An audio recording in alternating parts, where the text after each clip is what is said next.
Salut les barbus, c'est Marco de la chaîne Barbu in Game, votre chaîne de présentation de règles, unboxing, tuto dans l'univers de la figurine et du jeu en général. Aujourd'hui, j'ai la joie d'accompagner mon acolyte Pipou Master. Je te laisse te présenter. Salut les barbus, moi c'est Pipou. Je suis entre autres responsable d'une traduction du jeu Marvel Crisis Protocol.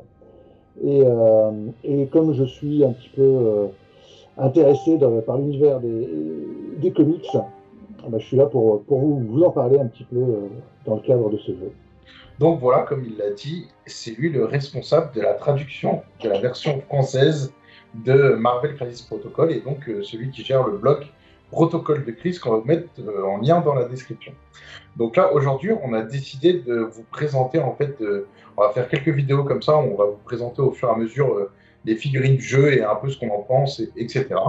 Donc là, on a décidé aujourd'hui de parler des Web Warriors. Donc, les Web Warriors, combien sont-ils, Philippe? Alors à l'heure actuelle, il y a cinq personnages qui sont affiliés chez les Web Warriors, donc avec Spider-Man, Miles Morales en leader, et puis Spider-Man classique, Spider-Man Peter Parker. Il y a Ghost Spider-Gwen. Il y a bien entendu Venom, la némésis de Peter Parker. Et il y a également Daredevil qui vient compléter ce roster. Alors, du coup, ce que je propose de faire, c'est commencer une à une les personnages, en commençant par le commandant, donc Miles Morales. Et toi, je sais que tu es un grand fan de comics, donc j'aimerais que tu puisses nous présenter un peu le personnage d'abord dans les comics, comment ça se Ouais. passe pour lui. Miles Morales, c'est le nouveau Spider-Man. Pour parler de lui, il faut remonter au début des années 2000 avec le lancement de l'univers Ultimate chez Marvel. Donc à cette époque, Marvel va pas très bien et souhaite rebooter un petit peu son univers pour attirer de nouveaux lecteurs, mais ils n'osent pas toucher à la sacro-sainte continuité. Donc ils vont créer un univers parallèle, l'univers Ultimate, et ils vont relancer toute une série de comics en repartant de zéro. Donc il y aura les Ultimate X-Men, il y aura les Ultimate Fantastic Four, et entre autres, ce qui nous intéresse aujourd'hui, Ultimate Spider-Man, avec un Peter Parker qui est à nouveau adolescent et qui découvre ses pouvoirs. Après une dizaine d'années, donc on arrive en 2011 et la série commence un petit peu à ronronner et commence à perdre un petit peu des lecteurs. Et donc Marvel va faire un petit coup de théâtre et ils vont tuer Peter Parker, en tout cas tuer la version Ultimate de Peter Parker. Et dans le numéro suivant, va apparaître un nouveau personnage, un nouveau Spider-Man qui va prendre sa place.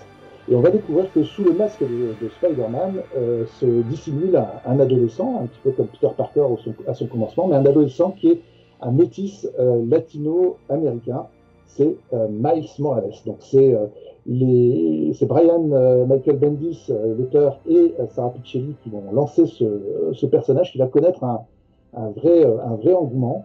Donc Miles Morales, il est devenu Spider-Man en se faisant mordre également par une araignée, mais qui était issue des laboratoires de Norman Osborn qui cherchaient à reproduire les pouvoirs de Peter Parker, les pouvoirs du Spider-Man. Et donc cette araignée s'est échappée et c'est Miles qui va hériter de ses pouvoirs. Donc la série Ultimate Spider-Man va se poursuivre, donc encore une fois, sans Peter Parker, mais avec ce nouveau Spider-Man, jusqu'en 2015, où il y aura l'événement Secret War, en tout cas une nouvelle édition de l'événement Secret Wars, où les personnages de l'univers Ultimate et les personnages de la continuité classique de Marvel vont se rencontrer et s'affronter. Et à l'issue de ce gros crossover, l'univers Ultimate va être absorbé, va disparaître, et il y a un certain nombre de personnages de cet univers qui vont être rétablis dans la continuité classique, et c'est le cas de Miles Morales, qui va rejoindre le Peter Parker classique, et qui va rejoindre la continuité Marvel à partir de là. Et si ça vous intéresse, moi je ne peux que vous conseiller le film, si vous ne l'avez pas vu, Spider-Man Into the Spider-Verse, film d'animation de 2018, qui Il est reprend ce récent celui-là. personnage. Ouais, tout à fait. Moi, je l'ai vu et ça ça explique un peu tout ce que tu viens d'expliquer, mais dans un film qui fait 2 heures, je crois, 1 heure et demie, 2 heures. Et qui est vraiment Il est vraiment excellent, beau, il est beau d'ailleurs. tant d'un point de vue graphique Mm. que sur les personnages et les intrigues qui sont liées. Il me semble qu'il y a même Spider Cochon dedans. Tout à fait, ouais, Spider-Ham. Donc, du coup, c'est pas mal de savoir un peu tout ça. Pour ceux qui connaissaient pas l'historique de Miles Morales, maintenant, ce que je vous propose, c'est de prendre la feuille de personnage et de rentrer dans le vif du sujet. Donc déjà, à chaud, qu'est-ce que tu en penses, toi Philippe? Est-ce que c'est un personnage que tu apprécies ou bof? Alors, ce qui est vraiment appréciable, c'est le fait qu'on ait un commandant d'affiliation pour 3 points. Donc, on a vraiment là un personnage qui est très intéressant de par sa capacité à venir jouer les objectifs. Son affiliation permet de relancer les échecs sur les jets de dés à partir du moment où on est en train de contester un objectif. Et ça se marie vachement bien avec son pouvoir Venom Blast. Donc, on a un personnage qui est peu coûteux, très mobile, avec une bonne capacité de défense et une capacité de jouer les objectifs qui est assez intéressante. Donc, ouais, c'est un personnage vachement intéressant. Donc toi, déjà, de base, tu as envie de dire que c'est un personnage qui te plaît, quoi. Ouais, clairement, dans le cadre de cette affiliation, il est vachement efficace. Donc du coup, on va rentrer un peu dans le détail de ses caractéristiques. Donc là, ce qui est intéressant, c'est effectivement son coup. Voilà, c'est rare les capitaines qui font, les commandants, on va prendre le bon terme, qui font 3 points de coup, en fait. Et donc, Miles Morales, pour moi, est super intéressant parce qu'il donne une compétence de commandement avec 3 points. Donc ça, c'est le top. En termes de points de vie, il a 5 points de vie des deux faces. Donc 10 points de vie, c'est plutôt agréable. Et en termes de stats, il est moyen, en gros 3-3-3. Donc il est assez moyen. Moi, là où je pense que ça va pêcher un peu, c'est par rapport en fait à son attaque de base. Alors, c'est bien parce qu'elle permet de taper à 3 de distance. En revanche, 4D, des fois, je pense qu'on ne se fait pas de pouvoir avec 4D. Voilà, c'est possible que la personne elle puisse, on fasse des effets ou d'autres dés. En fait, en termes de dés, il y a une chance sur 2 à peu près de toucher. Et ils ont une chance sur 4 de pouvoir parer l'attaque en termes de statistiques. Et avec 4D, c'est possible qu'on n'arrive pas à infliger de dégâts. Et si on n'arrive pas à infliger de dégâts, le problème, c'est qu'on ne se fait pas de point de pouvoir. Et s'il ne se fait pas de point de pouvoir, il n'aura qu'un seul point de pouvoir à la phase de pouvoir. Et donc ça, c'est un peu pour moi le seul truc qui peut être un peu risqué avec ce personnage-là, en sachant que ses attaques, elles coûtent 3 et 2. Donc celle qui vaut 3, elle est plutôt balèze, parce que 7D, c'est plutôt bien. Et surtout, le fait de pouvoir faire lâcher les objectifs à son adversaire, quel que soit le résultat de ton dé. Donc ça c'est quand même le top. Donc pour défendre les objectifs, c'est plutôt pas mal. Et sur son attaque de base, du coup, si en plus, ce qui est intéressant, c'est que si l'adversaire joue beaucoup les objectifs, même s'il ne fait pas de dégâts, mais qu'il a obtenu un effet dans ses GT, et ben on peut déplacer les gens. Et ça je pense que c'est très embêtant de déplacer les autres quand on va sur les objectifs. Donc je vais rebondir sur la capacité de commandement. Alors effectivement, on voit qu'il lui permet de faire relancer les dés de défense. Donc ça, c'est quand même top. C'est-à-dire que dans chaque dé, on peut modifier, enfin relancer un jet de défense à chaque fois. Donc ce qui nous amène en fait à une caractéristique supplémentaire, enfin à un point supplémentaire par caractéristique, voilà, par caractéristique dans toutes les caractéristiques. Donc ça, c'est plutôt pas mal.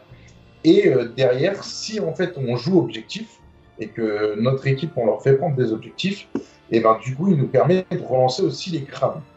Donc, comme je disais tout à l'heure, c'est une chance sur 4 de pouvoir réussir. Avec ça, en fait, on arrive à.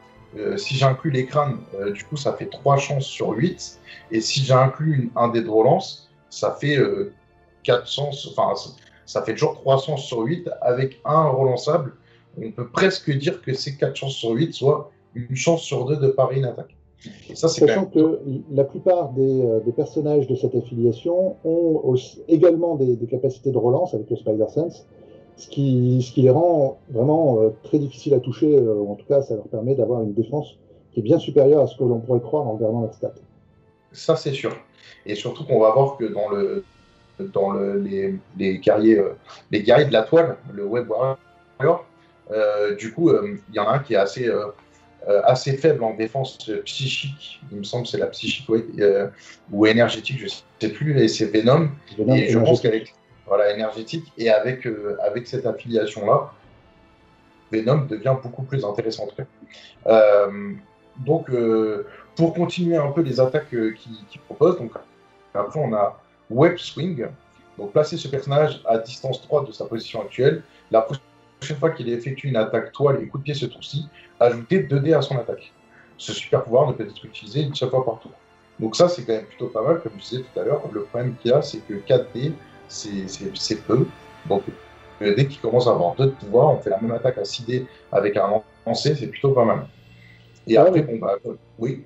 Pour 2 de pouvoir, tu vois, le pouvoir de pouvoir lancer un personnage ou un élément de décor est assez courant sur d'autres personnages. Là, il y a quand même le petit bonus de pouvoir en plus compléter ça par une attaque pour un prix qui est équivalent à ce pouvoir, par exemple, chez d'autres personnages, d'autres affiliations. Donc ce petit bonus, c'est quand même, ça peut être quand même pas mal compte tenu de la situation. Non, mais c'est sûr, mais moi, de toute façon, je suis conquis par ce personnage. Je trouve qu'il est assez balèze et il coûte vraiment pas cher. Pour moi, c'est un bon compromis, ce personnage. Et donc, après, en termes de compétences qu'il a de base tout le temps, on a Sens Araignée. Donc, lorsque ce personnage se défend contre une attaque physique ou énergétique, ou effectue un jet d'esquive, il peut relancer 2 de ses dés d'esquive. Donc, déjà qu'il faut en relancer un des défenses. Là, il peut relancer jusqu'à 3 dés à chaque fois. Donc, on va dire qu'il est quasi intouchable et ça, c'est plutôt pas mal. Et furtivité, donc les personnages doivent être à distance de 3 de ce personnage pour pouvoir le cibler avec une attaque. Donc, c'est plutôt pas mal. Il faut toujours être proche de lui pour pouvoir le toucher. Et, en gros, pour moi, je vais dire ça comme ça, c'est un chieur objectif. Tu l'emmènes aux objectifs, il fait chier le monde. Donc, c'est clairement pas un gros frappeur, quoique son Venom Blast lance quand même 7 dés. Mais en revanche, il sera intouchable, enfin très difficile à toucher. Et cette capacité de pouvoir jouer et déplacer les éléments sur le champ de bataille est vraiment un avantage très intéressant. Oui, pour moi, c'est plutôt. Pour moi, c'est un des meilleurs capitaines qu'il y a actuellement. Et je parle en termes de rentabilité, qualité. Je sais pas ce que tu en penses. Non, c'est clair que pour 3 points de menace, on a là un capitaine très compétent. Donc du coup, je propose qu'on passe maintenant à Ghost Spider, donc Gwen Stacy, et je te laisse nous dévoiler un peu l'historique de ce personnage. Donc Ghost Spider, qu'on surnomme plus généralement Spider-Gwen, c'est un personnage qui a été créé en 2014, qui est apparu dans Edge of Spider-Verse. Et cette série Edge of Spider-Verse, c'était une série qui présentait des versions alternatives de Spider-Man dans des mondes parallèles. Et donc, Gwen Stacy, cette Gwen Stacy-là vient de la Terre 65, puisque la Gwen Stacy de la continuité classique est morte dans un événement assez dramatique. C'était la petite amie de Peter Parker qui est morte lors d'un affrontement entre Spider-Man et le Bouffon Vert. Et cette Gwen Stacy, dans cet univers, ce n'est pas Peter Parker qui s'est fait mordre par l'araignée radioactive, mais c'est sa petite amie Gwen Stacy, et c'est elle qui va acquérir les pouvoirs de l'araignée et qui va prendre une identité secrète. Et donc, sur la Terre 65, Gwen Stacy devient la Spider-Woman de cette Terre. Donc ce personnage va avoir beaucoup de succès et dès l'année suivante, donc dès 2015, il va y avoir une publication régulière Spider-Gwen qui va reprendre ses aventures sur cette Terre alternative. Et bien entendu, tout ça était un prémisse pour introduire l'événement Spider-Verse, donc qui est tout un arc dans l'histoire de Spider-Man où tous les Spider-Man des mondes parallèles vont se réunir sous la direction de Peter Parker pour contrer une menace commune Il s'agit du vilain Morlun et des héritiers qui cherchaient littéralement à les becter, à les bouffer, pour donc bouffer toutes les incarnations de Spider-Man pour en tirer l'essence vitale. Donc la publication Spider-Gwen a continué même après la fin de cet événement de Spider-Verse, jusqu'à l'an dernier, donc enfin, il y a maintenant 2 ans, 2019, où Spider-Gwen a également été intégré à la continuité Marvel classique. Donc, d'un point de vue narratif, Spider-Gwen s'est fait infecter par le Venom de son univers. Or, le Venom de son univers est mort lors d'un combat. Et pour se soigner, elle a besoin de trouver un nouveau porteur du symbiote. Et elle va venir dans l'univers classique, dans la Terre 616, donc la continuité classique de Marvel, pour rechercher Eddie Brock et se soigner de cette contamination. Et donc elle arrive sur la Terre 616 et puis elle va découvrir que son alter ego, Gwen Stacy, est décédé et qu'il y a aussi déjà une autre version de Spider-Woman. Donc elle va adopter le nom Spider-Ghost, Ghost Spider, pardon, en mémoire de Gwen Stacy. Elle est le fantôme de Gwen Stacy. Et de là vient son nom. C'est plutôt intéressant. Moi, je trouvais que je connaissais pas ce personnage avant Marvel Crisis Protocol, et j'avoue que du coup, ça m'a donné envie de me renseigner et de voir ce qu'il en est. Il me semble en fait, maintenant que j'ai vu le film qu'on parlait tout à l'heure, il me semble qu'on la voit apparaître un petit peu dans ce film. Voilà, mais j'avais pas fait le rapprochement, je l'ai fait que récemment. Et j'avoue, je la connais pas, donc il va falloir que j'aille regarder un peu ses comics. C'est un personnage assez récent, hein, puisqu'il est apparu en 2014, mais qui a vraiment eu une grosse popularité, qui a vraiment poussé Marvel à la mettre sur le devant ces dernières années. Et c'est devenu un personnage très important, et c'est même devenu la petite amie assez récemment de Miles Morales. Ah bah oui, forcément. Il fallait bien qu'il fasse ça. Et du coup, je propose qu'on passe à la fiche de personnage. Et donc là, en fait, on voit que c'est pareil, un profil équilibré comparé donc, à Miles Morales. La seule chose qui va changer dans les caractéristiques de base, c'est que Miles se déplace en médium, tandis qu'elle va se déplacer en large. Donc elle va aller beaucoup plus vite sur les objectifs que peut le faire Miles Morales. Et ce qui est intéressant, donc ce que j'expliquais tout à l'heure, c'est qu'en termes d'attaque, notre Miles Morales, il avait une portée de 3 et 4D. Elle aura une portée de 2 et 4D, mais également une autre attaque gratuite avec une portée de 4 et 4D. Et là, ce qui est top, c'est qu'en fait, même si vous ne touchez pas, même si l'attaque, elle ne donne pas de dégâts, et ben on gagne quand même un point de pouvoir. Et ça, je trouve que c'est un avantage comparé à son alter ego Miles Morales. Je sais pas ce que tu en penses. Effectivement, c'est plutôt pas mal, sachant que cette attaque permet aussi de pousser ton adversaire. Donc, il y a le petit bonus en plus qui est toujours pas mal.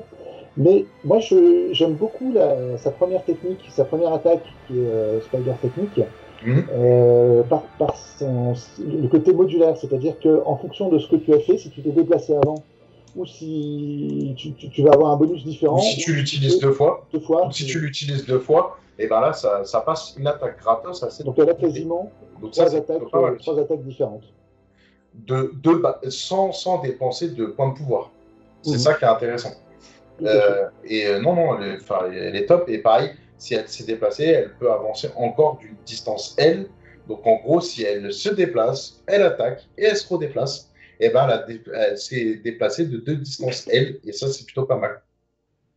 Et ça, c'est super pratique. Je sais que c'est une technique que j'utilise pas mal avec la charge du Baron Zemo. Et cette variante-là de charge, hein, c'est plus ou moins ça, elle est vachement intéressante parce qu'il y a cette versatilité et cette adaptabilité qu'on peut avoir en fonction des situations. Et du coup, je reviens là-dessus. Si tu as 2 pouvoirs, en gros, enfin non, c'est pas utile d'avoir des pouvoirs, mais en gros, si tu prends un objectif, tu interagis avec un objectif qui ne fait pas utiliser d'action. Hein. Prendre un objectif, c'est pas une action. Du coup, tu te déplaces d'un L, t'attaques un gars et tu te redéplaces d'un L. Du coup, en gros, tu peux t'escaper avec un objectif peinard, ni vu ni connu, quoi. Et ça, c'est plutôt pas mal. J'avance sur ces compétences. On voit qu'elle a fil de toile. Donc, pousser un ennemi à une distance 4 et dans la ligne de vue d'une distance S vers ce personnage. Donc, un personnage devait être poussé par ce super pouvoir qu'une seule fois par tour. Donc là, en gros, elle attire les gens avec sa toile et les attire vers elle. Donc, si quelqu'un est proche d'un objectif et qu'elle est à distance 4, bah, on peut tout de suite la bloquer en disant bah non, mon gars, l'objectif va être pour moi, donc tu reviens par ici, mon coco. Après, elle a sauvé des vies lorsqu'un personnage ennemi cible un autre personnage allié avec une attaque et qu'il est dans la ligne de vue à distance 4 de ce personnage. Vous pouvez utiliser ce super pouvoir.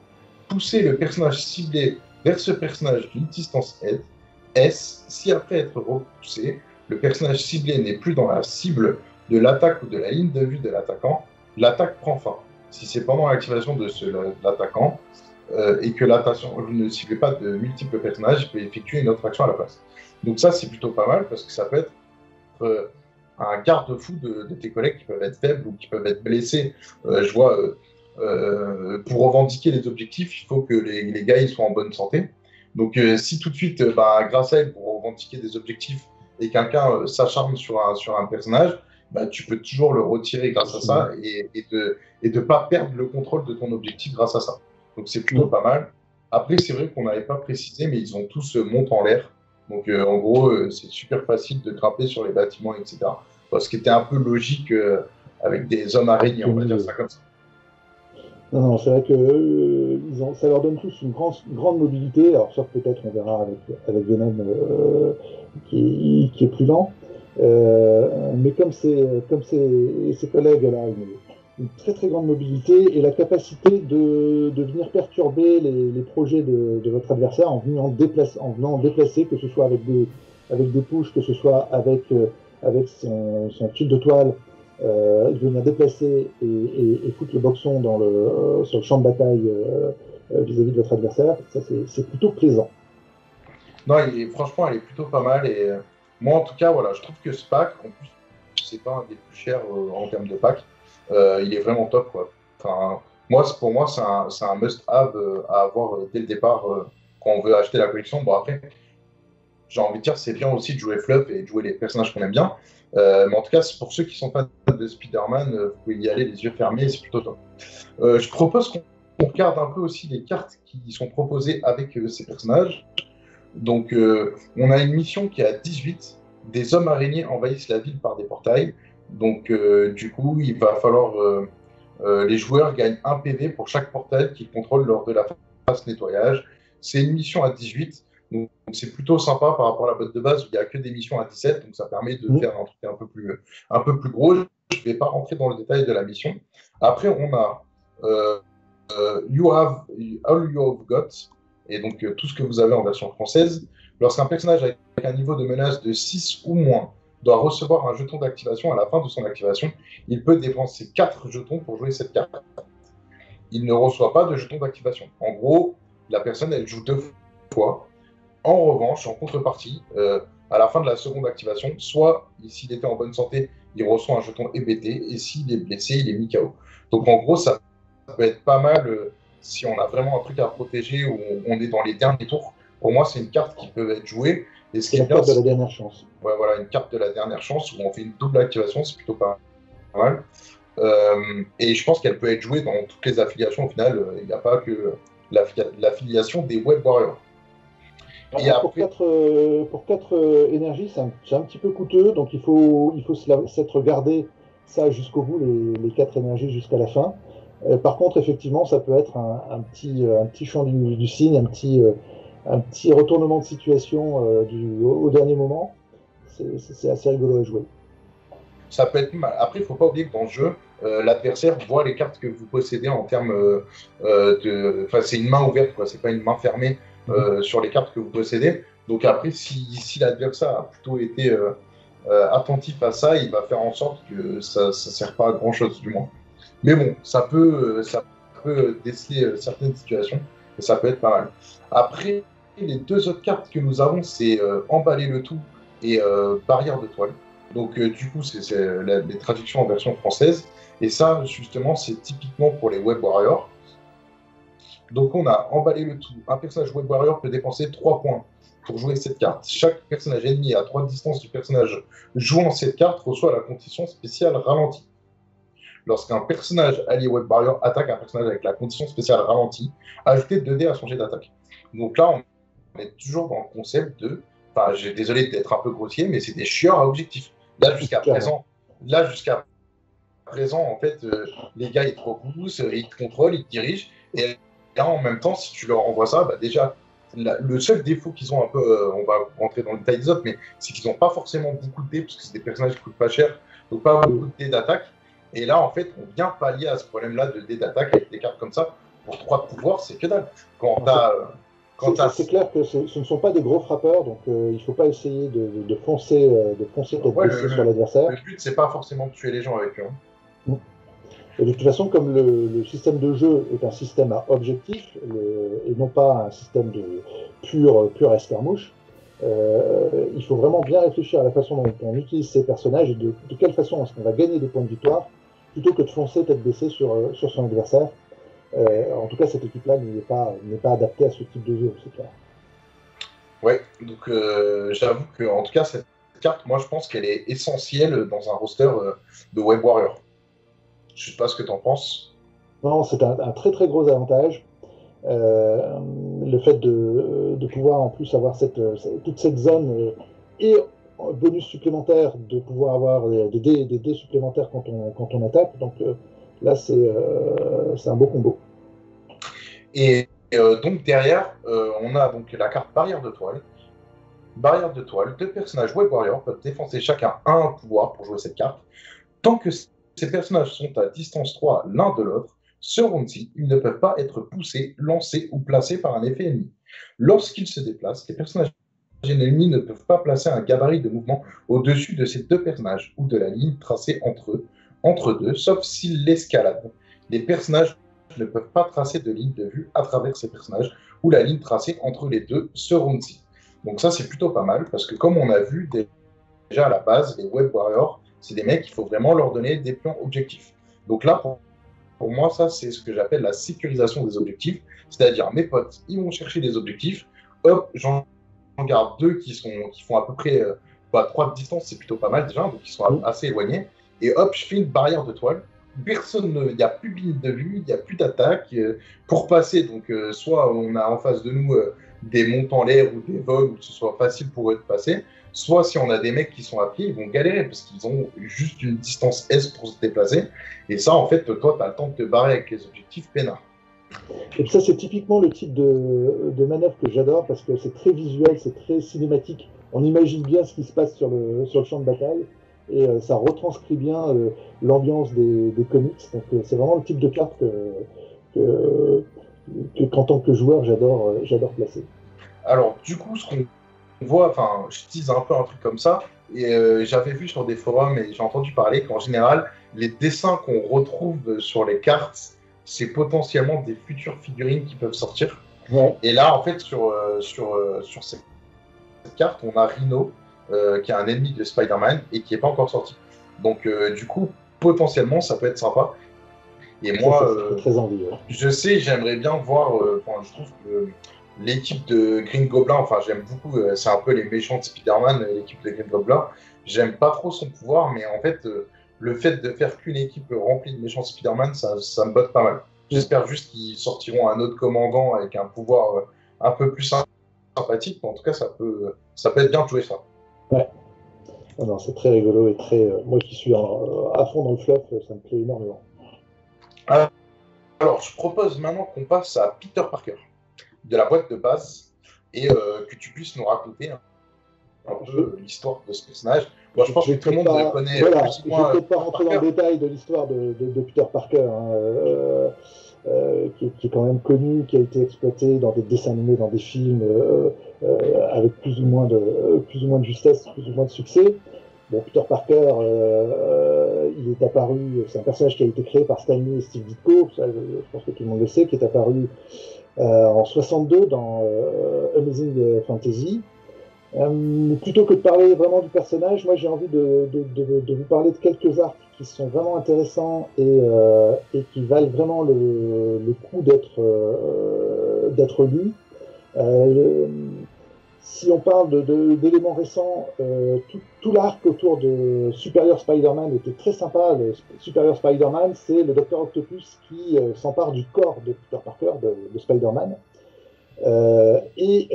qui décide qu'il va devenir un meilleur Spider-Man, un Spider-Man beaucoup plus fort, et qui va utiliser des techniques. Donc il va jouer le justicier, mais en utilisant des techniques beaucoup plus radicales, beaucoup plus, parfois un peu plus violentes, et puis aussi toute une technologie qu'il va développer autour de Spider-Man avec les Spider-Bots, avec le costume, avec les pattes d'araignée qui rappellent un petit peu les tentacules d'Octopus.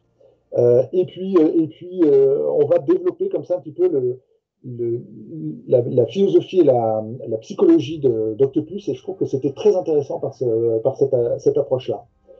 Je vous conseille aussi l'arc Spider Island, qui est un petit peu en rapport avec la carte crise dont on a parlé un petit peu plus tôt, où en fait il s'agit d'un méchant, le Chacal, qui va diffuser une toxine qui va donner à tous les habitants de Manhattan les mêmes pouvoirs que Spider-Man, et qui vont être des Spiders infectés, qui vont être qui vont petit à petit muter, et Spider-Man va être confronté avec toute une ville remplie de personnes qui disposent des mêmes talents, en tout cas des mêmes compétences que lui.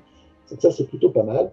Et puis l'arc Spider-Verse dont j'ai parlé, et qui vaut le coup si on aime le fun, et si on aime voir toutes les variantes et ce qu'on peut imaginer comme Spider-Man alternatif, qui sont des plus marrants, comme effectivement Spider-Ham, au plus mystérieux, comme le Spider-Man noir. Moi, j'aime beaucoup Spider-Man, de toute façon, à la base. T'as pas parlé des films, mais je vais parler des films. J'ai grave adoré la première trilogie de Spider-Man. C'était tout premier film Marvel qu'on a pu connaître. Enfin voilà, moi je sais qu'il y en a qui l'apprécient pas trop. C'est un peu mitigé. Puis derrière, ils ont refait une nouvelle série avec James Franco, l'acteur principal. J'ai pas trop suivi celle-là. Et après James Franco, il y en a encore un nouveau acteur qu'on voit apparaître, qui fait un peu jeuneau là, dans les Avengers, tout ça. Mais moi, en fait, j'aime beaucoup ce personnage de Spider-Man qu'on a pu voir dans la première trilogie dans les films. Et voilà, une phrase qui a été ancrée en moi, c'est un grand pouvoir implique de grandes responsabilités. D'ailleurs, c'est comme ça que s'appelle la compétence de commandement de Miles Morales. Je pense que c'est un clin d'œil un peu au film. Et non, franchement, moi, ce film-là, excellent. Et je le recommande. Il y a un autre arc, si tu aimes bien ce côté moral de Spider-Man, qui date de la fin des années 80, c'est l'arc Sin Eater, où Spider-Man va être confronté non pas à un vilain, mais à un tueur en série classique.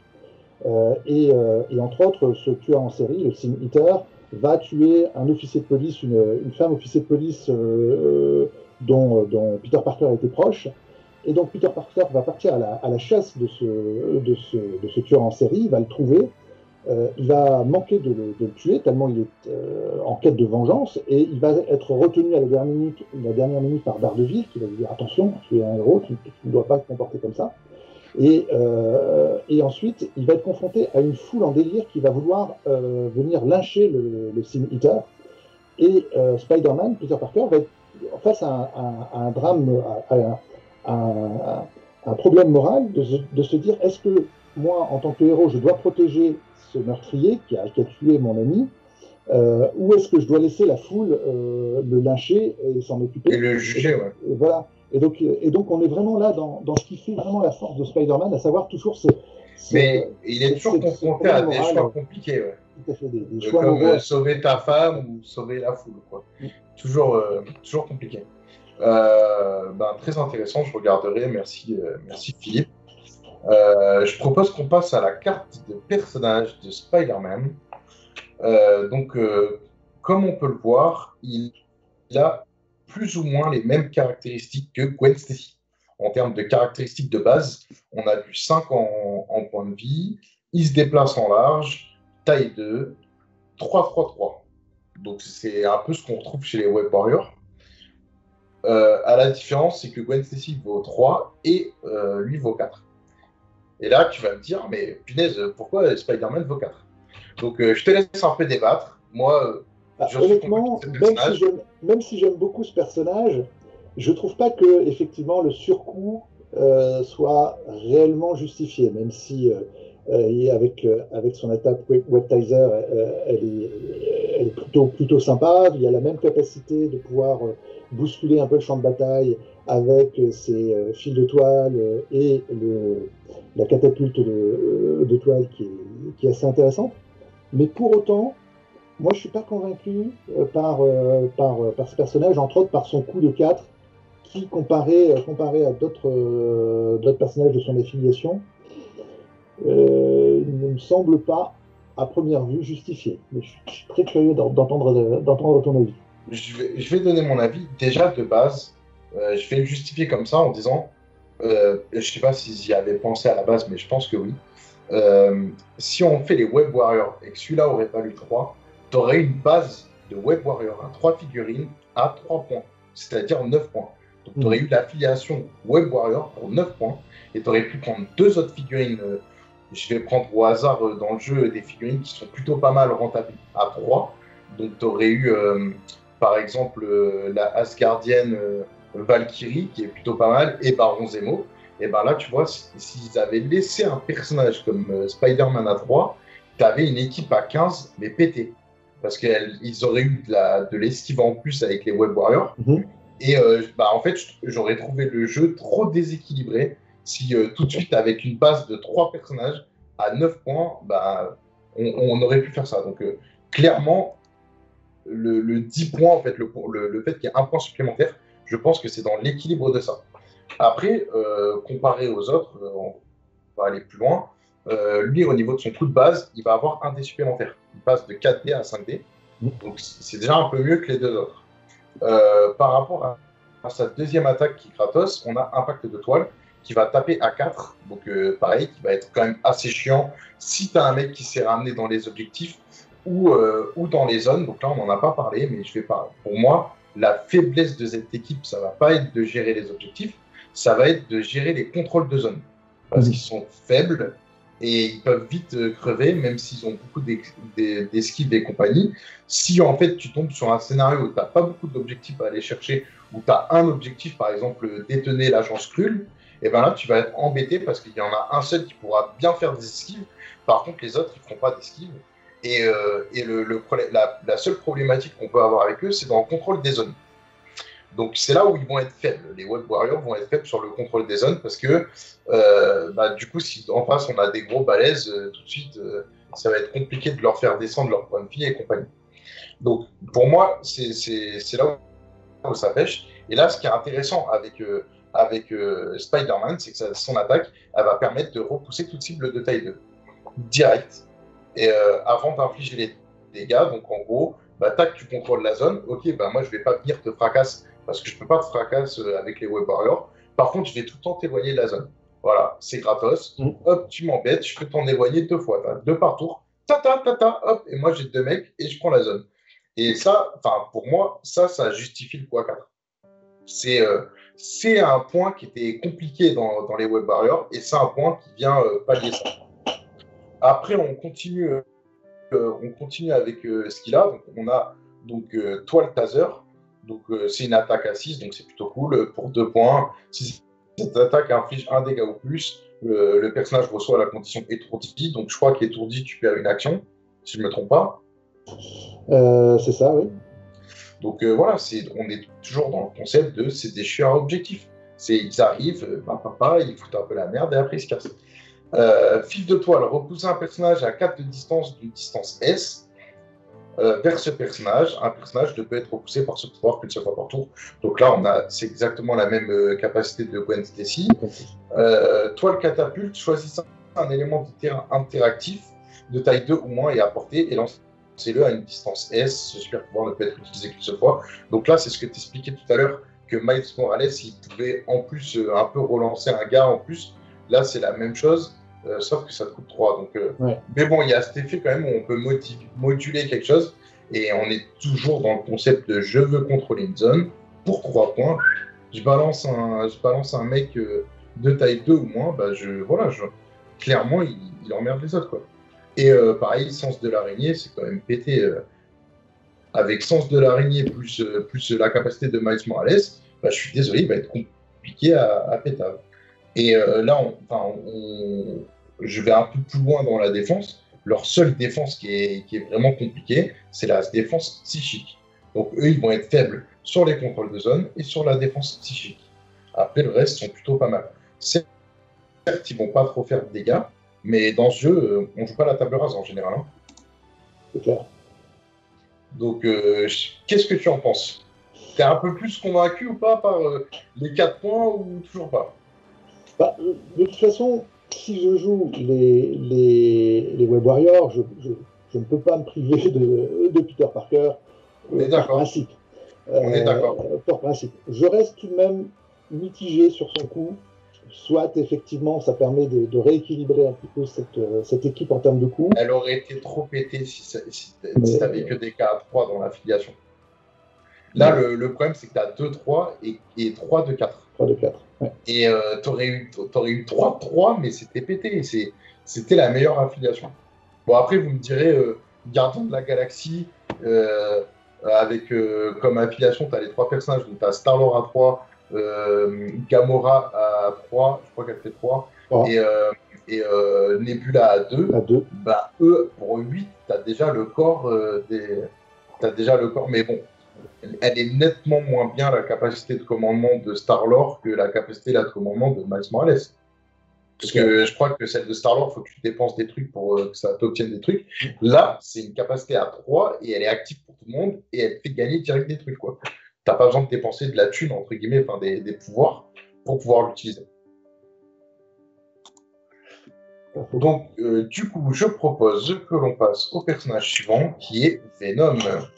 Venom est un personnage particulièrement populaire. Hein, alors Venom, il est apparu en 84 dans Secret Wars, donc le premier crossover Secret Wars qui a été lancé par Marvel dans le but de faire la promotion d'une gamme de jouets de chez Mattel, qui avait toutes ces figurines. Et donc Mattel avait demandé à Marvel de faire un comics qui rassemble toutes les figurines qui allaient apparaître dans leur gamme de jouets. Et Secret Wars, ça n'a pas été juste une publicité, ça a été aussi un gros bouillon d'idées où il y a plein de concepts qui sont sortis. Et entre autres, dans cette histoire, Peter Parker va perdre son costume et va s'en fabriquer un autre avec une machine extraterrestre qu'il ne connaît pas, un matériau extraterrestre qu'il a trouvé sur cette planète où tous les héros et tous les vilains ont été transportés. Et il va se construire un costume et il va se rendre compte que ce costume a des capacités particulières, il peut changer de forme. Et donc, à la volonté, Peter Parker peut le transformer en costume ou en faire un short ou en faire tout ce qu'il veut. Et ce costume est aussi capable de générer sa propre toile. Donc, Peter Parker n'aura plus besoin de générer sa propre toile. Alors, pour la petite histoire, ce costume, il n'a pas été créé par les auteurs de chez Marvel, mais en fait, c'était un jeu concours à destination des fans. Marvel avait fait un concours pour imaginer le prochain costume de Spider-Man. Et donc, c'est un amateur qui a créé le costume. Alors, son nom, je ne l'ai pas retenu, c'est Randy Schuller. Ils ont utilisé ce costume et c'est devenu ce qu'il est devenu par la suite. Randy Schuller a gagné $220 pour cette œuvre qui pourtant rapportera une fortune à Marvel. Donc, par la suite, à partir de 84, Spider-Man va porter ce costume noir à la place de son costume traditionnel et puis il va se rendre compte que son costume a une influence sur sa psyché et la nuit, par exemple, alors qu'il est endormi, il va avoir des crises de somnambulisme dans son costume, il va avoir des aventures sans même qu'il s'en souvienne le matin. Et puis, Spider-Man va devenir de plus en plus violent, de sorte qu'il va commencer à avoir des doutes sur ce costume et il va essayer de s'en débarrasser. Il va s'en débarrasser une première fois avec l'aide des 4 Fantastiques qui vont l'aider à supprimer son costume Et ça donnera, puisque quand il va sortir du Baxter Building, Spider-Man n'a plus de costume, et du coup, c'est la Torche Humaine qui va lui prêter un costume des 4 Fantastiques et va lui mettre un sac sur la tête pour qu'il puisse rentrer chez lui. Et sur la route, Spider-Man va avoir des aventures, et du coup, c'est ça qui va donner le bombastique Bagman, le fantastique homme-sac, qui devrait apparaître, me semble-t-il. Enfin, j'ai des rumeurs. J'allais teaser. D'ailleurs, je crois que c'est moi qui t'avais envoyé le message. Okay. Et du coup, tu avais direct réagi en disant oh, punaise, ils vont faire celui-là, c'est trop bien. C'est une blague, hein. Ce personnage, c'est une blague. Et du coup, c'est Peter Parker qui serait derrière le personnage de Bagman. Tout à fait. Et donc, du coup, ce serait peut-être un personnage alternatif de Peter Parker. Normalement, il devrait avoir le même alter ego, Peter Parker, et avec un costume différent et sans doute des compétences qui vont un truc différent. On pourra avoir peut-être un Peter Parker avec des caractéristiques qui te conviendraient mieux. Exactement. Et peut-être qu'il apparaîtrait dans les Web Warriors, ce que j'espère. Ça serait certainement le cas, ouais. Et je vais teaser un peu encore, tant qu'on est dans les teases. Il y a aussi une deuxième version de Spider-Man qui est prévue, qui est Ultimate Spider-Man. Donc ça nous permettrait d'avoir comme ça le choix pour intégrer. Et pour toi, Ultimate Spider-Man, ce serait encore Peter Parker? Ça serait sans doute le Peter Parker de l'univers Ultimate, donc avant sa mort, donc avant qu'il soit remplacé par Miles Morales. Et du coup, est-ce qu'on considérait que c'est le même personnage ou pas? Si, en termes de règles, s'il a le même alter ego, ça serait logiquement impossible de le jouer en même temps que le Peter Parker de la continuité classique. Mais bon, ça permettrait d'avoir une petite variante. Ça permettrait d'avoir une alternative pour ceux qui ne seraient pas emballés par le Peter Parker de la boîte de base. Exactement. Et là, si on a un Peter Parker Ultimate qui fait 3 points, ça risque d'être peut-être violent chez les Web Warriors. C'est clair. Donc Peter Parker se débarrasse de son costume une première fois. Le costume va revenir prendre possession de lui, et il va y avoir une lutte entre Peter et son costume qui va se terminer en haut du clocher d'une église. Et le symbiote, comme dans le film. Exactement. Et donc comme le symbiote est sensible aux ondes sonores, il va réussir comme ça, grâce à la cloche de l'église, à se débarrasser de son arc lui-même. Mais dans cette même église se trouve Eddie Brock. Eddie Brock, c'est un personnage que d'ailleurs Peter a déjà rencontré dans la série, dans l'arc Sin Eater, puisque Eddie Brock était un journaliste du Daily Bugle qui avait fait de faux articles sur le Sin Eater, et Peter Parker va le démasquer, ce qui fait que Eddie Brock va perdre son boulot à cause de Peter Parker. Et donc il veut se venger de lui. Il veut se venger de Peter Parker, et le symbiote va donner l'occasion de pouvoir. Voilà, tout à fait, puisque le symbiote déteste Spider-Man, Eddie Brock déteste Peter Parker, et donc ils vont trouver un compromis, et ils vont s'assembler, et donc c'est comme ça que va naître Venom. Avec ses grosses dents là. Tout à fait. Donc tout d'abord comme un ennemi de Spider-Man, mais très rapidement les auteurs vont lui donner un petit peu plus de profondeur et vont en faire un personnage un petit peu ambivalent, un anti-héros, puisque Eddie Brock, bien et à la fois des fois gentil et des fois méchant, il a quand même un fond moral. Il ne veut pas tuer d'innocents, même s'il déteste Spider-Man. Et à partir de 93, Venom va avoir ses séries à lui. Donc 93, on est en plein dans l'ère sombre de Marvel, à la Dark Age, où on met en avant des héros beaucoup plus amoureux. C'est là où DC, dans les années 90, c'est Batman en furie. C'est le concurrent direct. Il fallait bien qu'ils emmènent un autre concurrent et qu'ils fassent des trucs dark, quoi. Et chez Marvel, ça va être des héros comme Punisher, ça va être des personnages comme Wolverine qui vont être développés, et entre autres Venom, avec la première mini-série Little Protector, donc comme la carte, le titre de la carte tactique qui va avec lui.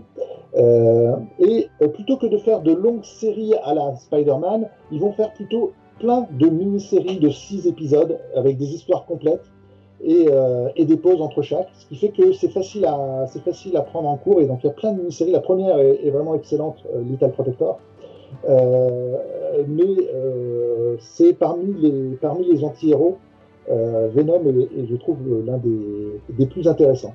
Alors par la suite, le symbiote va quitter Eddie Brock, il va avoir d'autres hôtes, il va y avoir McGargan, donc l'ancien Scorpion, qui va donner un Venom très dark, très mauvais. Il va y avoir Flash Thompson, qui va donner l'agent Venom, un Venom qui lui va être beaucoup plus clean, beaucoup plus moral. Et Eddie Brock va même revenir sur le devant de la scène avec l'anti-Venom, puisque grâce à un vilain Mister Négative, le Venom le symbiote va se réveiller à nouveau dans le corps d'Eddie Brock, et ça va donner un Venom blanc avec le symbole noir, et qui va venir chasser les autres symbiotes qui viennent envahir la Terre. Donc on a un personnage qui est quand même plutôt complet, avec plein d'arcs disponibles et un peu pour tous les goûts. Tout à fait. Moi je pense que la version Eddie Brock, justement, c'est celle que je vais plus préférer. Ouais. Après je trouve que dans le film, ils sont trop accentués sur le fait de Spider-Man c'est le gentil, Venom c'est le méchant. Il a pas, malheureusement, ils n'ont pas poussé le charme d'aller dans l'anti-héros, justement, et je trouve ça un peu dommage. Peut-être qu'ils vont en faire d'autres, avec tout ce qui se passe dans les séries Marvel. Avec un peu de chance, on aura l'occasion d'en voir un autre Venom. Pour l'instant, Venom appartient à Sony, hein, il n'a pas été intégré au MCU, peut-être par la suite, j'en sais rien. Mais je suis très curieux de voir ce que ça va donner. Puis il y a eu le film il y a 2 ans, et j'attends toujours le suivant où Carnage devrait apparaître également. Donc très curieux de voir ce qu'ils vont faire avec ça. D'ailleurs, on n'a pas parlé des figurines sur les précédentes personnages qu'on a présentés, ouais. Mais clairement, les 3 figurines qu'on a présentées avant, elles sont les 3 magnifiques. Elles sont vraiment magnifiques. J'adore la finesse de la toile. Ouais. Moi, le pack Spider-Man et Ghost Spider est magnifique. Et en plus, les figurines sont faciles à monter, ce qui n'est pas le cas de toutes les figurines. C'est vrai que le MCP, c'est chiant à faire. Je veux dire la vérité, c'est vraiment chiant. Et celles-là, franchement, sont faciles à monter. Il y a très peu de pièces. Et pourtant, elles sont très fines et aussi détaillées que les autres. Non, franchement, vraiment, chapeau, les figurines sont belles. Et là, comme on arrive à la figurine de Venom, moi, Venom, il est magnifique, quoi. Il est magnifique. C'est vraiment le Venom qu'on connaît de la période 90, donc de la période Lethal Protector, avec sa langue qui est vachement bien représentée, la langue préhensible. Non, c'est vraiment de belles pièces. Alors, du coup, on passe maintenant à la feuille de personnage. Donc là, on a enfin, j'ai envie de dire, dans l'affiliation web, un personnage avec des caractéristiques différentes de ses comparses. Donc là, on a un personnage qui coûte 4. Il va être un peu plus badass que les autres parce qu'on a 7 points de vie en bonne santé et 6 points de vie en face retournée. Il se déplace lentement, voilà, c'est un gros, donc forcément, il est lent. Par contre, il a une base qui est plus grosse que les autres. Donc rappelons que, en fait, un S de grosse base... pour moi, ça peut équivaloir à un M en termes de déplacement. Parce que comme la base, elle est plus grosse, partir d'un point à un autre, tu te déplaceras forcément plus. Lui, il a une base médium, donc c'est pas encore les grosses bases comme Hulk. Mais c'est une grosse base. Ça permet de compenser effectivement son déplacement de S, au moins partiellement. En termes de caractère, du coup, là, on a une modification. Jusqu'à présent, on avait du 3-3-3. Et là, on a du 4-2-3. Donc... voilà, son problématique, c'est justement l'énergétique. Et je trouve que c'est plutôt bien représentatif du fluff ça traduit bien qui il est vraiment. Donc là, on a une attaque de base à 3 et qui tape à 5. Donc là, c'est comme Spider-Man avec une portée de supplément. Enfin, comme Spider-Man, il faut que je précise Peter Parker avec une portée supplémentaire de 1. Donc après la résolution de cette attaque, ce personnage gagne autant de de pouvoir que de blessures infligées. Et après la résolution de cette attaque, le personnage ciblé reçoit la condition spéciale saignement. Et là, ça, c'est un plus, parce que c'est gratos. Il n'y a pas besoin de tomber sur l'effet du dé. Peu importe l'attaque, il aura saignement. Même s'il n'a pas fait de dégâts. Et donc ça, c'est quand même énorme. Parce que du coup, on revient sur la tactique de l'équipe, où on va un peu embêter son adversaire à déplacer ses figurines, etc. Et en plus, si les autres ils l'ont blessé, bam, un petit saignement, à chaque fois qu'il sera activé, il se prendra un de dégâts.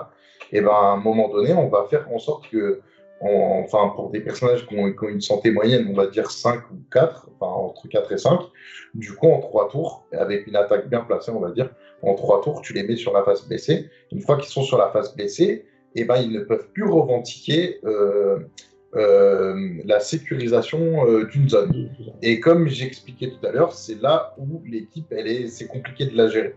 Donc, grâce à Venom qui va arriver, et après on parlera un peu des compositions en termes de tarifs, etc. Mais grâce à Venom, on va pouvoir aussi pallier à ça et donc être plus performant dans la sécurisation des zones. Donc après, il a une attaque, c'est Nous sommes Venom, donc 3 de distance, 7 de dégâts et 3 de pouvoir. Mais cette attaque, elle est pétée.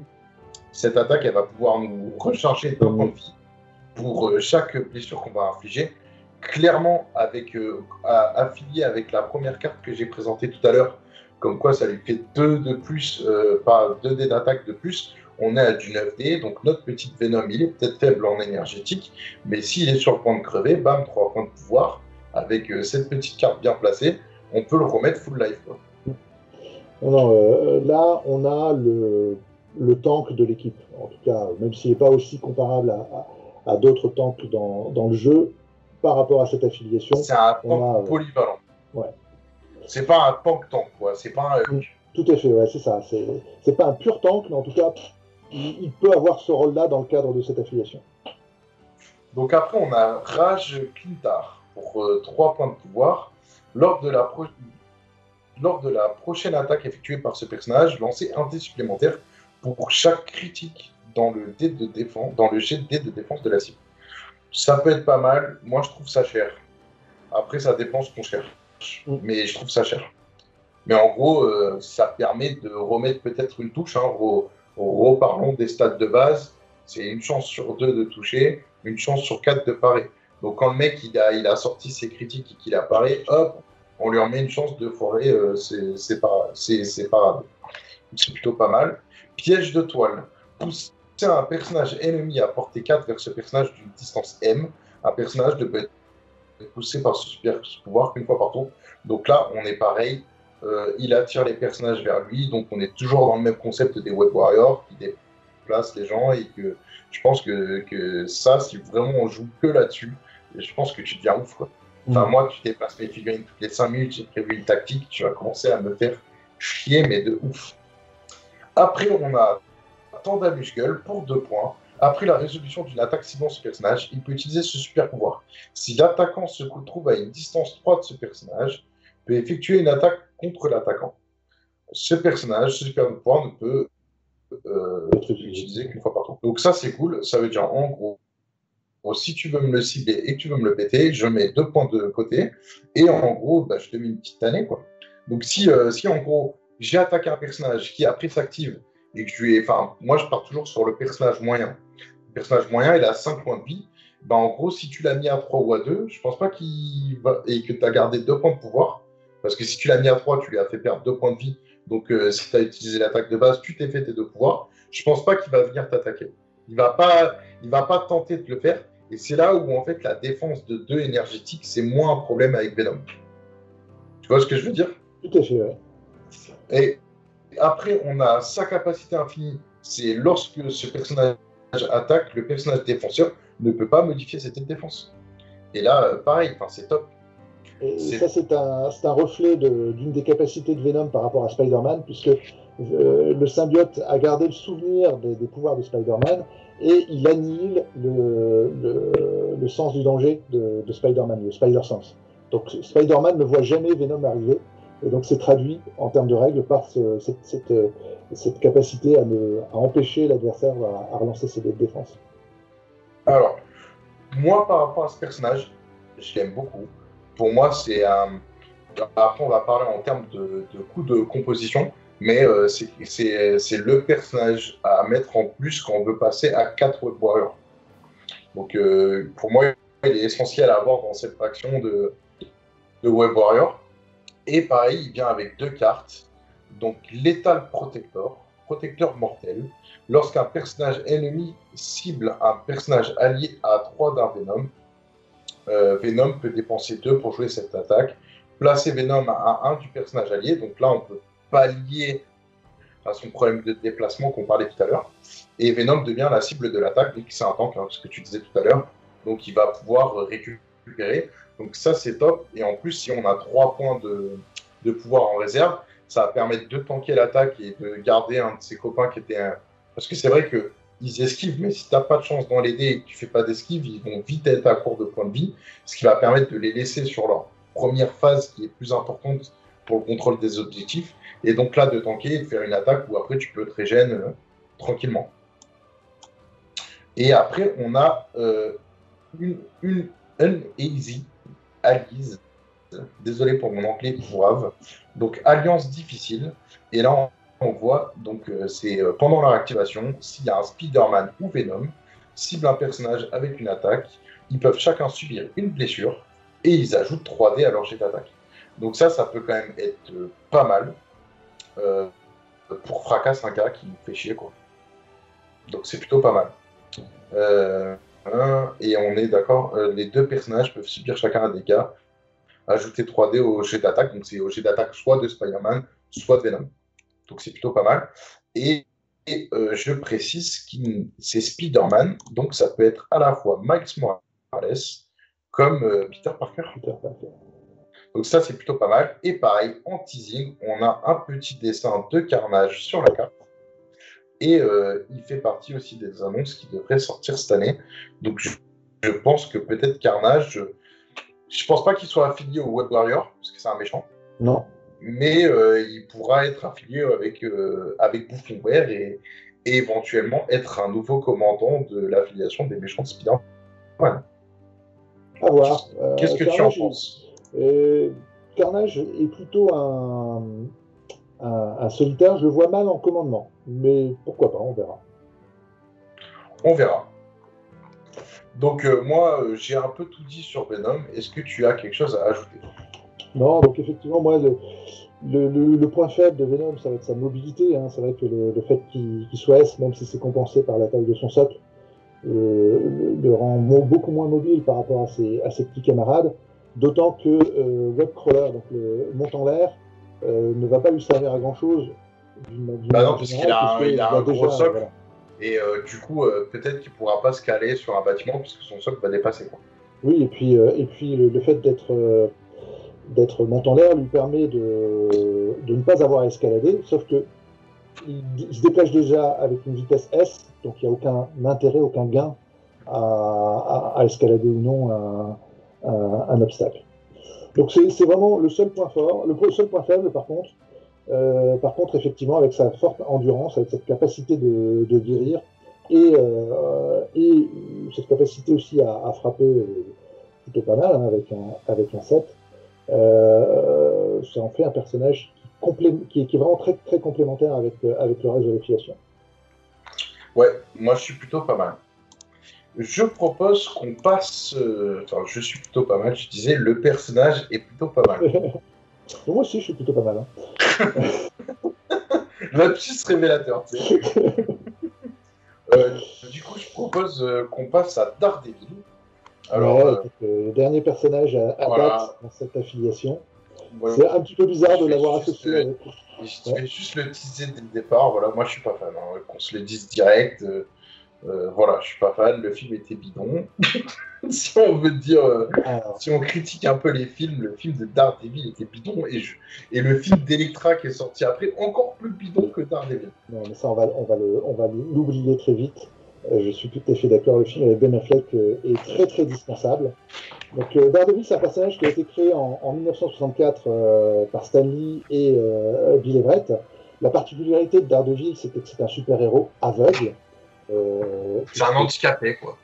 C'est ça, en fait. Il fallait peut-être. Enfin, il n'y a pas d'inconvénient. Je n'ai rien contre les handicapés, mais peut-être qu'il y avait des stats à montrer à ce moment-là. Et...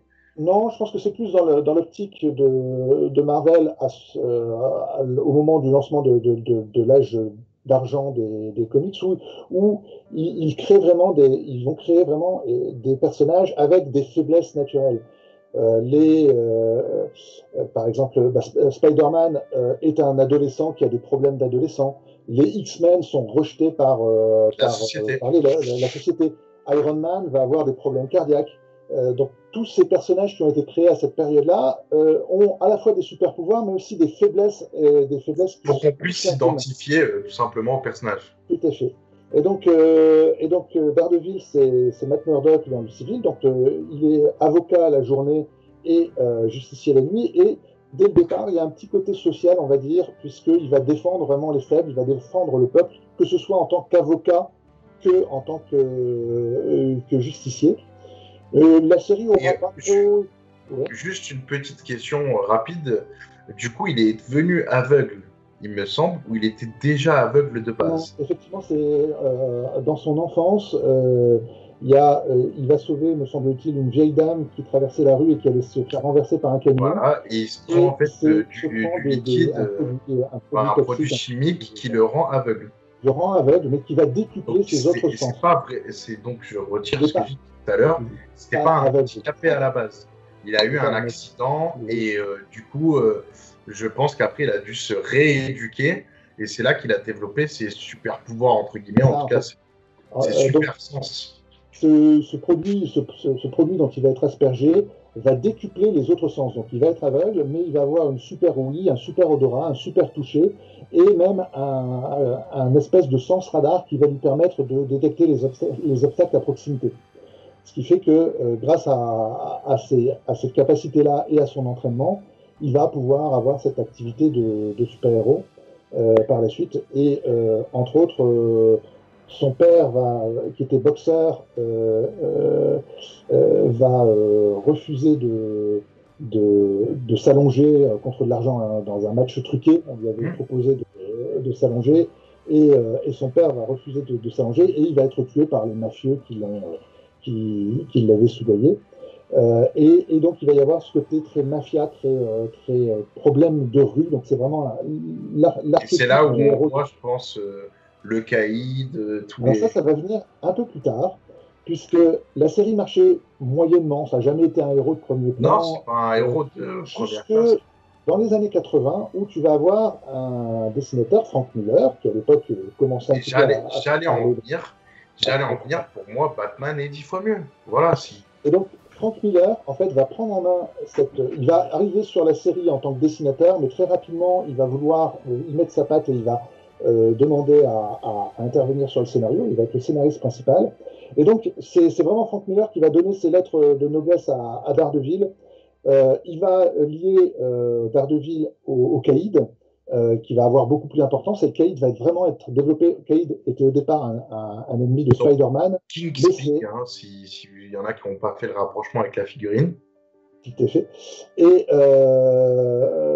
donc Frank Miller va développer des personnages comme le caïd, il va introduire d'autres personnages comme Elektra, il va vraiment donner son caractère au tireur, Bullseye.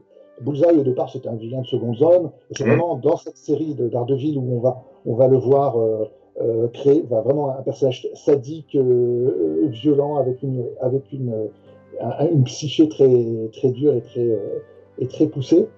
C'est aussi Frank Miller qui va créer la secte de ninja à la main. Et il y a vraiment une saga qu'il faut absolument lire sur Daredevil, c'est Born Again.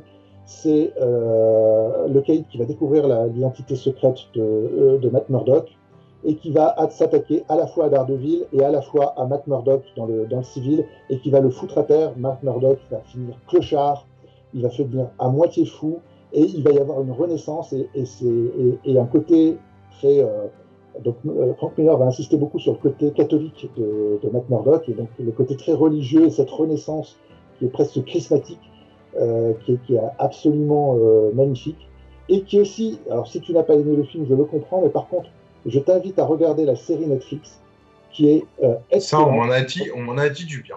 Tout à fait, qui reprend en Après, partie cet arc de Born Again. comme tu l'as dit tout à l'heure, c'est pas un héros qui a donné envie, quoi. Enfin, moi, je pense que j'ai une génération de moins que toi, et je pense que ta génération a plus connu Daredevil que la mienne. C'est sûr que les années Moi, 80, j'étais en plein dedans. il m'a pas attiré Daredevil. Voilà. Après, j'avoue, il est. Voilà, je vais dire un compliment parce que tout à l'heure j'ai dit qu'il est une bluse et pas du tout. La figurine, en tout cas, de Marvel est quand même stylée. Elle est chouette. Elle est chouette. Elle est quand même stylée. Elle donne envie d'être peint. Après, moi, je trouve. Enfin, je vais le dire comme ça, mais pour moi, c'est un mauvais Batman. Et voilà, Batman et on est un peu. Ils ont essayé un peu de faire les mêmes personnalités, les mêmes traits de Batman.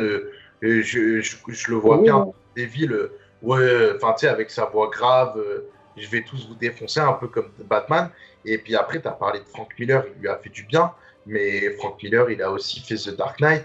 Et The Dark Knight, c'est une tuerie. C'est une tuerie, The Dark Knight. D'ailleurs, c'est une des meilleures versions de Batman qu'on puisse trouver, c'est The Dark Knight. Franchement, lis Born Again. Je regarderai parce que voilà, Born Again. va regarder la série Netflix qui reprend en partie cette histoire-là et qui va vraiment développer le personnage.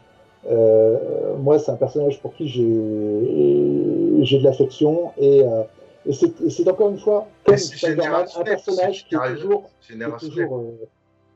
c'est comme Spider-Man, un personnage qui se définit surtout par ses problèmes moraux et ses choix qu'il doit faire. Donc, en tant que héros, il ne veut pas tuer, pourtant il est confronté à la crasse de la ville et ça lui pèse. Et donc, toute cette ambivalence entre son devoir et ce qu'il aimerait faire, c'est vraiment ce qui est vraiment très intéressant. Et si tu aimes ça chez Spider-Man, vraiment, je pense que tu peux aimer ça aussi chez Daredevil d'une manière encore plus sombre et encore plus crasse, on va regarder, et puis on va voir ce que ça donne. Je vais quand même regarder. Je le connais pas plus que ça, donc je vais pas non plus trop cracher sur lui. Mais en tout cas, en termes de caractéristiques, maintenant je reviens au jeu, et en termes de fiches de personnage, donc on va mettre la fiche de personnage. Voilà, là tu parlais d'un mec à 4 tout à l'heure, tu disais que Spider-Man, tu le trouvais cher. Moi, clairement, lui, je ne comprends pas pourquoi il coûte 4. Pour moi, il est bidon. Enfin, désolé de dire ça comme ça, mais en tout cas, je le mettrai jamais dans ma composition de Web Warrior. Alors, là-dessus, moi, je dirais que effectivement, son 4, c'est toujours un petit peu difficile de justifier ce surcoût. Moi, j'adore son attaque, le diable. Ouais, j'allais en venir. C'est peut-être le seul. Voilà, mais c'est le seul truc qui va différencier par rapport à tout ce qu'on a présenté, c'est que c'est un mec qui a une attaque de zone. Point. Et sinon, à part ça, il n'amène rien à la composition. Ouais, c'est une attaque de zone qui est d'autant plus efficace qu'il y a beaucoup d'adversaires autour de lui. Donc, effectivement, c'est très contextuel, c'est-à-dire que tu peux elle est efficace vraiment dans des situations très particulières, mais vraiment je la trouve plutôt pas mal. Je dirais aussi qu'une mobilité de elle, c'est toujours bien dans une équipe. Et à nouveau, on a un personnage qui se défend plutôt bien puisqu'il a l'équivalent du Spider-Sense avec son sens radar, qui lui permet de relancer qui lui permet d'ajouter ses résultats blancs à ses dés de défense. Oui, donc c'est pas tout à fait la même chose. C'est un peu mieux en vrai. Enfin non, ça dépend. Mais c'est pas mal. C'est plutôt. Parce que les blancs, c'est 1 sur 8 en termes de phase de dés. Et donc, relancer les dés, tu peux relancer 6 phases sur 8 parce que dans la défense, il y a 6 phases qui ne t'intéressent pas sur 8.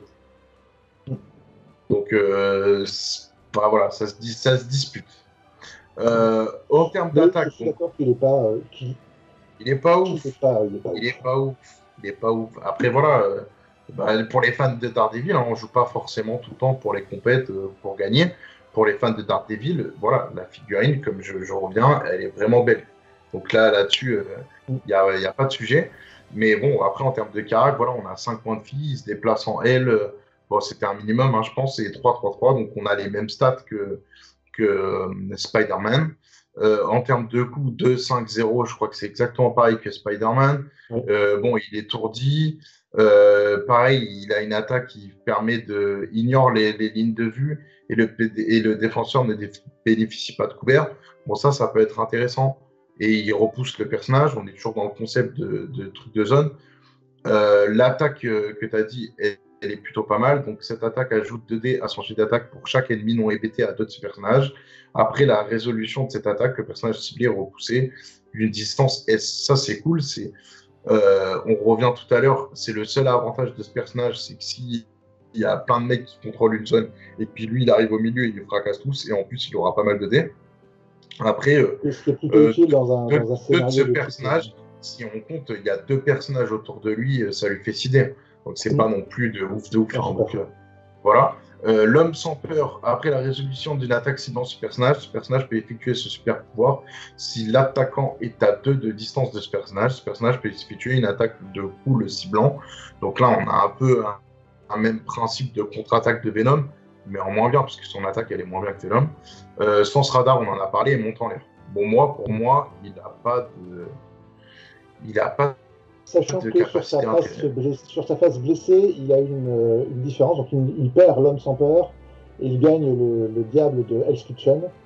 Ce qui lui permet, lorsque il vient d'effectuer une attaque avec un coup de 0 en pouvoir contre un personnage ennemi se trouvant à portée de 2, il peut immédiatement, après la résolution de cette attaque, si le jet d'attaque contenait au moins un résultat échec, il subit un dégât. Donc ça lui permet d'effectuer immédiatement pour un coup de 2 une attaque supplémentaire. Donc il peut attaquer 3 fois au cours de son tour, avec le risque de subir un dégât si jamais il a obtenu un échec. Ouais, mais bon, après, l'intérêt des Web Warriors, hein, je reviens par rapport à tout à l'heure, c'est de surtout pas en fait être sur la phase blessée, parce que sinon, les contrôles de zone, on va galérer, parce qu'ils galèrent déjà sur cet aspect-là. Donc moi, clairement, j'en suis pas convaincu.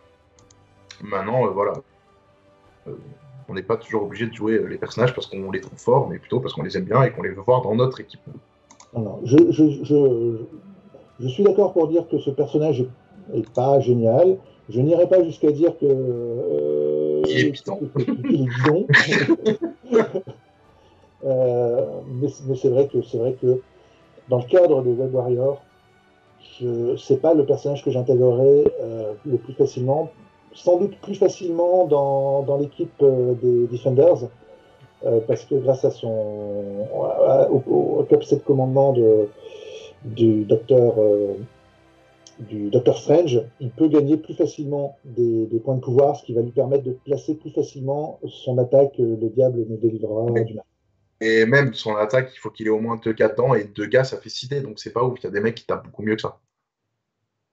Ah, si t'en as 3, ça te fait 8 dés. Là, ça commence à devenir sérieux. Il coûterait 3, on en reparlerait. Dans un scénario comme le scénario de Hulk, avec les points gamma. Voilà, tout à fait, où la partie est très concentrée autour de ces points-là, ça peut être vachement utile. À voir. Je parle un peu des cartes. Donc en fait, il y a 3 cartes dans le pack de Daredevil. Une cruauté, et c'est surtout pour Bullseye, c'est pour le syndicat du crime, donc voilà. On a un truc, c'est matériel d'escalade, autant dire que pour des Web Warriors, ça sert à rien. Et on a une autre carte, c'est sans aiguiser.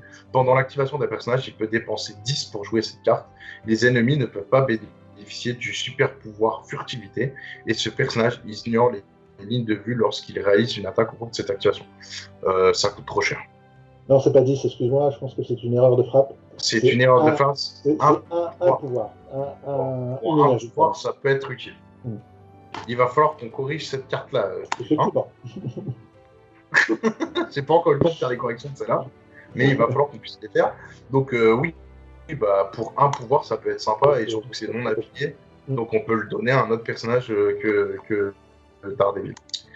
Donc là, on a fait le tour de tous les personnages de la Web Warrior. J'espère qu'en tout cas, ça vous aura plu de ce qu'on a dit. On va juste parler un peu des missions, parce qu'en gros, ce qui fait l'intérêt de cette équipe, c'est de jouer les missions. Et pour moi, en fait, la mission à jouer impérativement avec ce groupe, c'est une mission à 15 points. Ça veut dire qu'on prend la base donc des trois qu'on a dit juste avant, donc Miles Morales, Peter Parker et God Spider. On est à 10 points. Et derrière, on peut prendre une figurine à 3 et une figurine à 2. En termes de coût 3-2, moi je trouve que Nebula, elle peut très bien aller dans cette composition-là. Je trouve que Valkyrie, elle a très bien sa place aussi. Donc voilà, moi je mettrais des personnages 3 et un personnage 3 et un personnage 2. Sinon, vous avez Black Widow en personnage de 2 qui est plutôt sympa. Et en alternatif, en personnage à 3, j'aimais bien aussi Baron Zemo qui était plutôt pas mal en termes de déplacement, etc. Donc voilà, pour moi, et grâce à son truc en termes de zone, si tu es à côté de Baron Zemo, ça te fait des avantages aussi, il me semble. Donc je trouvais que c'était un plus sur cette équipe.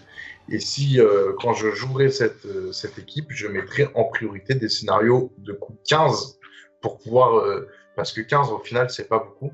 Et si tu joues pas les Gardiens de la Galaxie ou les Ghost Spider, enfin les Web Warriors, du coup ça va être compliqué de faire une affiliation avec 15 points.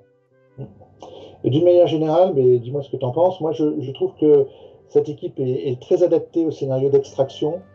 Ils sont beaucoup plus difficiles, ils ont plus de difficultés à marquer des points sur les scénarios de type sécurisation. Voilà, contrôle de zone, ça va être plus compliqué. Et oui, je suis d'accord avec toi. C'est plus sur on doit prendre des pions d'objectifs et récupérer des choses. Ils seront beaucoup plus polyvalents et ils pourront se déplacer vite dessus.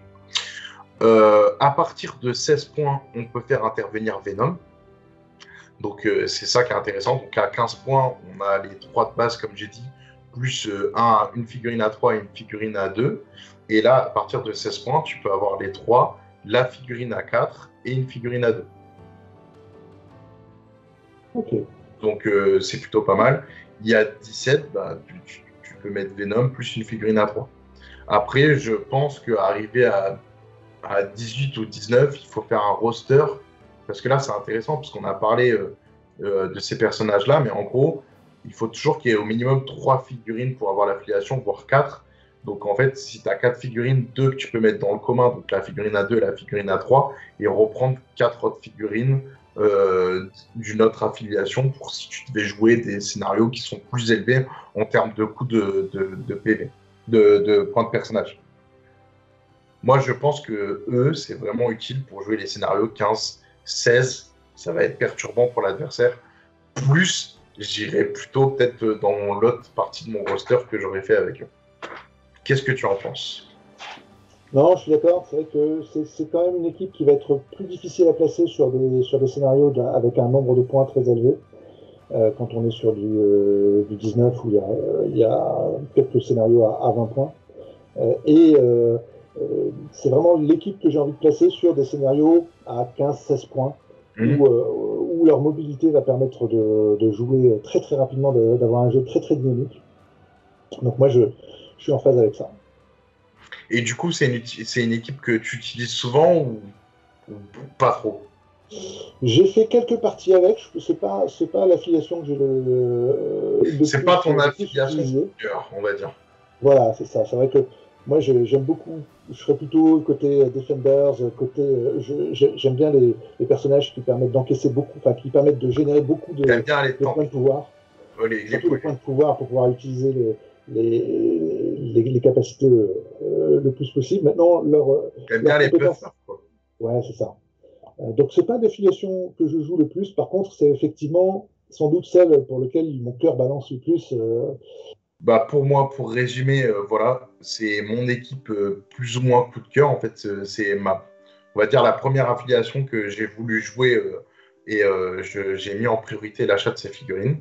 Et du coup, je pense que on est plutôt dans des choses, comment dire, une équipe qui est plutôt bien. Oui, je la privilégierai pour les petits scénarios. En tout cas, les barbus, j'espère que cette vidéo vous a plu. Je vous dis à très bientôt pour une nouvelle analyse de Marvel Crisis Protocol.